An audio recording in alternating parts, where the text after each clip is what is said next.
Assalamualaikum warahmatullahi wabarakatuh. Baiklah, di sini saya akan mempresentasikan hasil analisis penulisan, ejaan bahasa, penggunaan kalimat efektif, dan sistematika penulisan pada skripsi angkatan terdahulu program studi akuntansi Fakultas Ekonomi dan Bisnis Maritim Universitas Maritim Raja Ali Haji.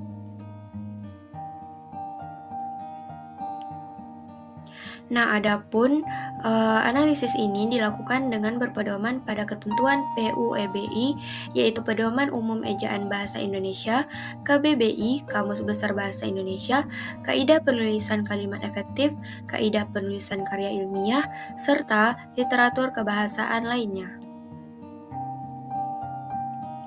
Baiklah, kita memasuki pada analisis yang pertama, yaitu analisis mengenai judul.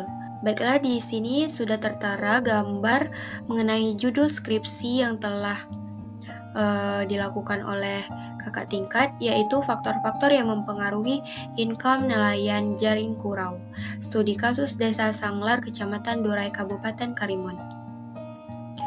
Nah, adapun analisis yang saya lakukan yaitu pada penulisan judul yang dikapitalkan semua menurut aturan PUEBI, kaidah penulisan yang benar menggunakan huruf kapital pada huruf pertama setiap kata, kecuali untuk kata-kata tugas tertentu seperti kata penghubung, kata depan, dan kata seruan, jika posisinya bukan di awal judul. Namun, balik lagi pada aturan dan pedoman yang diterapkan oleh perguruan tinggi masing-masing kampus. Yang kedua yaitu penulisan antar wilayah seharusnya diberikan tanda koma. Aturannya terdapat pada PUEBI bab 5 pada bagian tanda koma aturan nomor 9, di mana dinyatakan bahwa tanda koma dipakai untuk memisahkan nama dan alamat, bagian-bagian alamat, serta elemen yang ditulis berurutan. Nah, adapun perbaikan yang saya lakukan tertera pada gambar tersebut.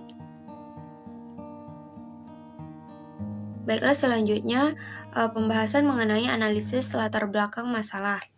Nah, di sini sudah saya lampirkan gambar mengenai latar belakang masalah skripsi. Di sini banyak sekali terjadi kesalahan-kesalahan penulisan yang dilakukan penulis. Yang pertama yaitu pada penulisan Australia itu ia menulis Australian. Seharusnya kata bakunya yaitu Australia.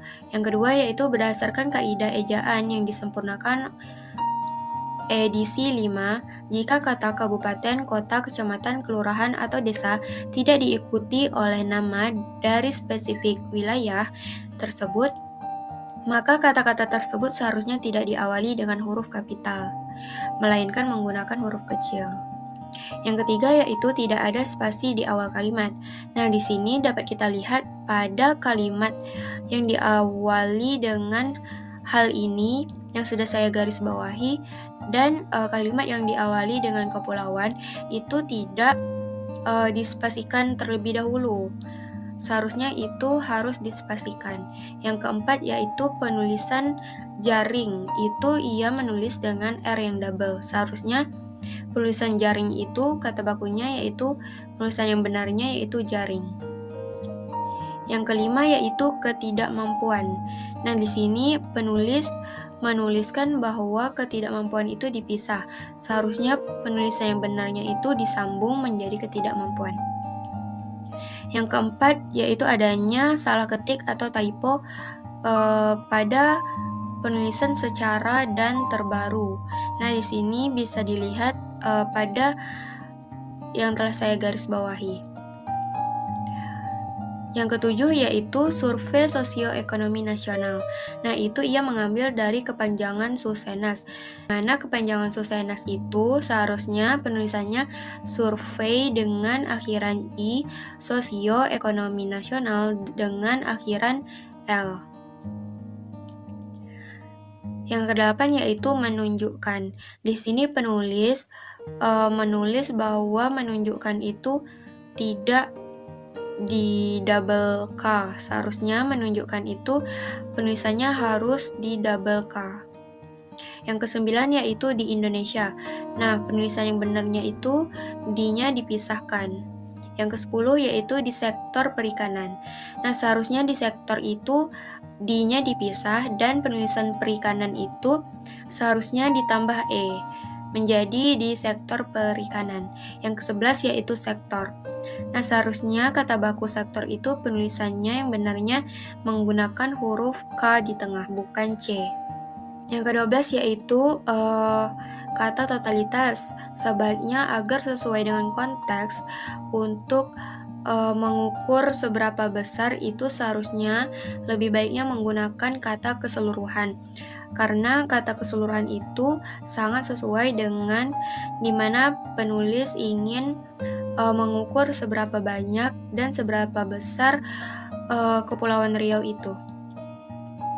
Nah, yang kedua yaitu di sini saya melakukan penambahan kalimat, di mana pada paragraf yang ketiga yaitu seharusnya sebelum kata tetapi sampai saat ini itu saya menambahkan meskipun potensi kelautan di Kepulauan Riau sangat besar, sektor perikanan masih menghadapi berbagai tantangan, termasuk tingkat kesejahteraan para nelayan yang relatif rendah. Salah satunya kehidupan para nelayan Jaring Kuarau, Desa Sanggelar tetap masih berada dalam ketidakmampuan secara finansial. Alasan saya menambahkan kalimat ini sebelum memasuki paragraf yang ketiga karena pada kaidah penulisan karya ilmiah itu menjelaskan bahwa latar belakang harus disusun secara logis dan terstruktur. Struktur latar belakang deduktif, penulisan dimulai dengan gambaran umum, situasi atau data global nasional provinsi, kemudian mengerucut pada konteks lokal atau objek studi spesifik. Kaidah koherensi dan kohesi, setiap paragraf harus memiliki keterkaitan makna dan hubungan antar kalimat yang padu. Melalui penggunaan kata transisi yang tepat, transisi ini memastikan alur penjelasan mengalir lancar dari isu makro ke masalah spesifik yang diteliti, menunjukkan adanya kesenjangan antara harapan dan realita yang perlu diteliti. Nah, pada paragraf yang ketiga ini, menurut saya belum tepat apabila langsung memasuki ke konteks yang lebih detail.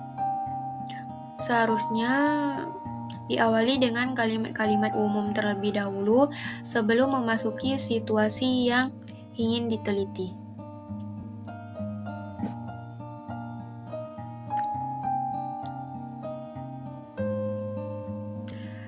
Nah, masih pada pembahasan mengenai analisis latar belakang, di sini pada halaman berikutnya juga terdapat banyak kesalahan-kesalahan yang dilakukan oleh penulis skripsi ini. Nah, di mana pada bagian-bagian yang telah saya garis bawahi, yang pertama yaitu sebagai nelayan. Nah, perbaikannya itu sebagai nelayan di sini. Sebagai nelayan itu pada skripsi ini ditulis dengan disambung. Seharusnya dipisah. Yang kedua yaitu kata drastik atau penulisan drastik. Itu salah ya. Seharusnya penulisannya itu diakhiri dengan S untuk menunjukkan penurunan secara drastis. Yang ketiga yaitu di tahun. Di tahun itu penulisannya di-nya dipisah. Yang keempat yaitu karena. Seharusnya penulisan yang benarnya itu karena. Yang kelima yaitu di pemukiman. Seharusnya penulisan yang benarnya itu di permukiman atau di pemukiman. Nah, di sini terdapat penulisan kata yang diawali pada awal kalimat. Seharusnya kata yang itu tidak disarankan di awal kalimat. Pada PUBI dijelaskan bahwa kata hubung seperti yang, bahwa, sehingga, karena tidak digunakan di awal kalimat, kecuali untuk memulai kalimat yang retoris atau perintah. Kemudian ada kesalahan penulisan pada kata mengantisipasi. Seharusnya itu Di sini ditulis mengantisipasi tanpa adanya huruf N. Seharusnya itu ditulis dengan mengantisipasi. Kemudian yaitu penulisan kestabilan. Seharusnya itu tidak ditambah E, melainkan langsung saja penulisannya kestabilan. Kemudian terdapat kesalahan penulisan wilayah, di mana penulisan wilayah itu seperti yang telah dijelaskan pada judul tadi sama, penulisan wilayah itu harus menggunakan koma.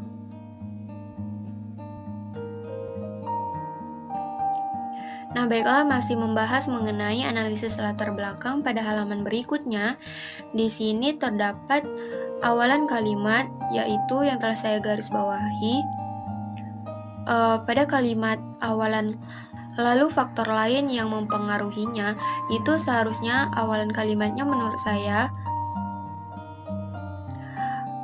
awalan kalimatnya itu kurang padu atau kurang efektif, di mana awalan kalimat itu seharusnya bisa diganti dengan selain itu, faktor lain yang mempengaruhinya ialah biaya konsumsi dan selanjutnya.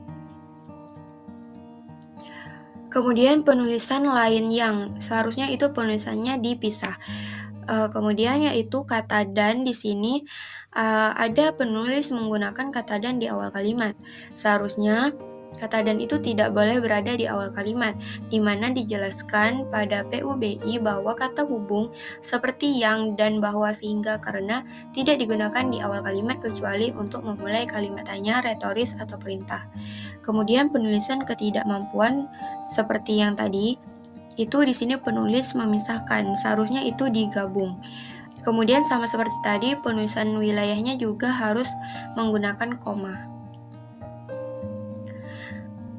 Nah, dari latar belakang ini secara isi, teks sudah mengarah pada keterkaitan dengan penelitian, tetapi belum ditulis dengan format yang benar sehingga keterkaitan antara teori, fenomena, dan penelitian terdahulu belum terlihat secara kuat dan eksplisit.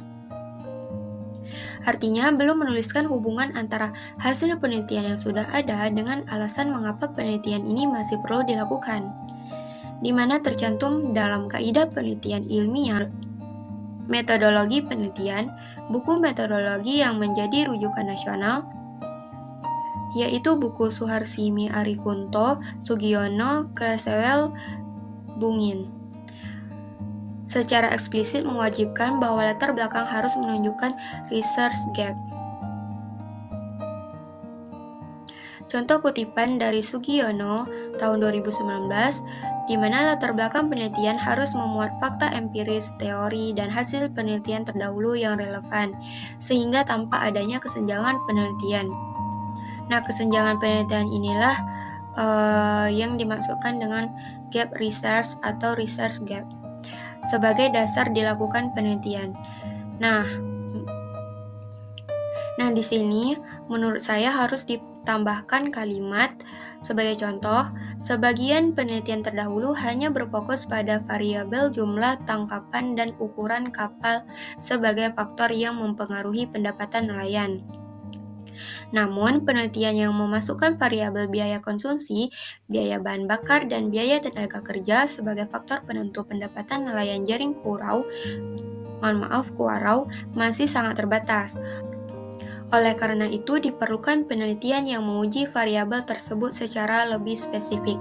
Nah, dari kalimat ini terdapat bahwa pentingnya penelitian ini dilakukan karena adanya perbedaan antara penelitian sebelumnya dengan penelitian yang akan dilakukan. Nah, selanjutnya kita membahas mengenai analisis rumusan masalah. Pada penulisan rumusan masalah ini, penulis juga terdapat kesalahan-kesalahan. Yang pertama yaitu pada penulisan kata apakah. Yang kedua yaitu singkatan ABK. Nah, di sini singkatan ABK itu seharusnya ditulis lengkap terlebih dahulu supaya kita paham. Nah, kan tidak semua orang mengerti ABK itu apa. Agar lebih jelas, sebaiknya singkatan ABK itu ditulis lengkap terlebih dahulu. Kemudian nama lokasi di sini pada rumusan masalah selalu diulang-ulang. Seharusnya nama lokasi ini tidak perlu diulang di setiap nomor karena sudah tertera pada judul penelitian. Baiklah, selanjutnya kita membahas mengenai analisis tujuan penelitian. Tujuan penelitian tidak perlu diawali kata untuk apabila tujuan itu ditulis dalam bentuk daftar poin ringkas, seperti tidak diawali frasa pembuka, seperti tujuan penelitian. Tetapi jika tujuan ditulis dengan diawali frasa pembuka, seperti tujuan penelitian ini adalah, maka boleh menggunakan awalan kata untuk. Penjelasan ini dijelaskan oleh Creswell pada tahun 2024 mengenai Research Graph Design APA Research Writing Standard 2020 yang menyebutkan bahwa dalam daftar tujuan, kata kerja boleh ditulis langsung tanpa kata penghubung. Nah, jadi pada penulisan tujuan penelitian ini boleh menggunakan kata untuk apabila tujuannya diawali dengan kalimat frasa pembuka seperti tujuan penelitian ini adalah bla bla bla. Nah, tidak disarankan menggunakan kata untuk apabila tujuan penelitian ini ditulis dalam bentuk daftar poin ringkas, tidak diawali frasa pembuka.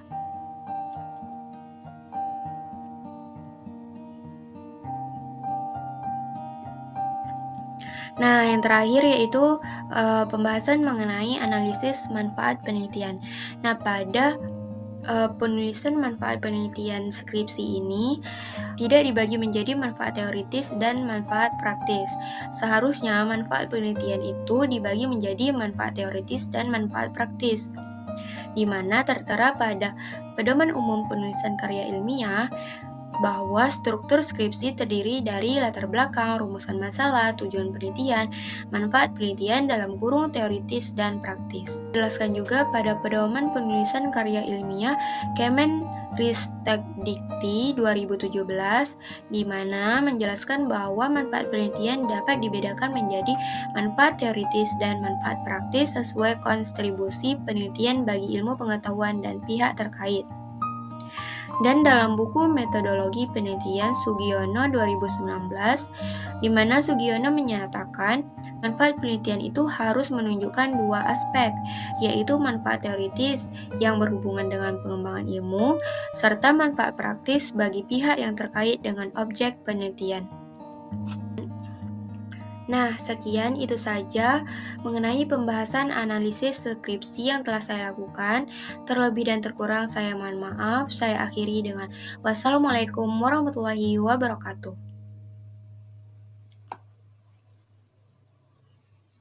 Bye-bye.